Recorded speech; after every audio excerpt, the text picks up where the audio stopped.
Under the expansive canopy of a venerable banyan tree, in a serene village in ancient India, there lived an elderly sage named Saman. His wisdom was renowned far and wide, drawing seekers of truth from distant lands. Yet, the most intriguing of his visitors was a young man named Ravi, who bore the weight of past mistakes like a millstone around his neck.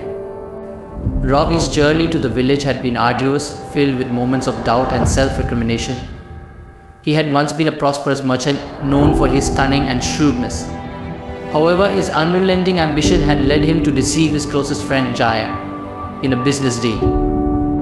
Jaya's life was ruined, and consumed by guilt, Ravi fled, abandoning his wealth and status. One evening, Ravi found himself at the foot of the banyan tree, seeking someone's guidance. The sage's calm presence was a balm to his tormented soul. "Why, Saman," Ravi began, his voice trembling, "I am haunted by my past. My betrayal of Jai weighs heavily on my heart. How can I find peace?" Saman looked at Ravi with kind eyes. "Sit with me, child," he said, gesturing to the ground beside him. "Let me tell you a story. In a time long ago, before even the Buddha had achieved enlightenment, there was a prince named Siddhartha. Unlike any other prince, Siddhartha was burdened not with guilt, but with an insatiable longing to understand the nature of suffering. He left his palace, renouncing his princely life to seek the truth. Siddhartha's journey was fraught with challenges and mistakes. He practiced severe asceticism, believing it would lead him to enlightenment.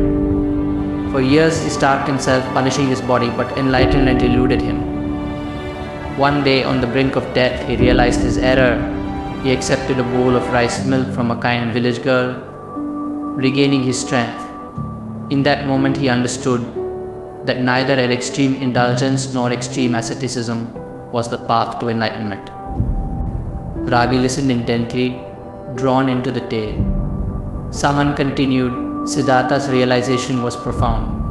He discovered the middle way, a path of balance and moderation.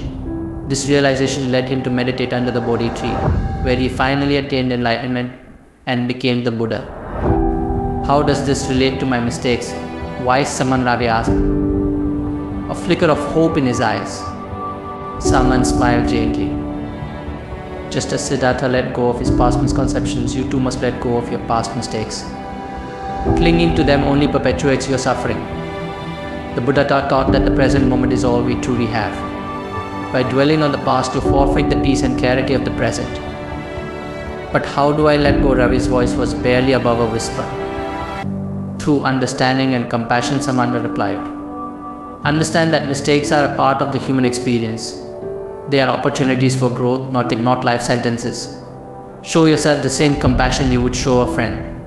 Forgive yourself." Ravi felt a weight lift from his shoulders. "Is that all, wise Saman? Is there no more to the art of letting go?" "There is more," Saman acknowledged. "The final step is to make amends. Seek out Jai, apologize for your actions, and offer to help him rebuild his life.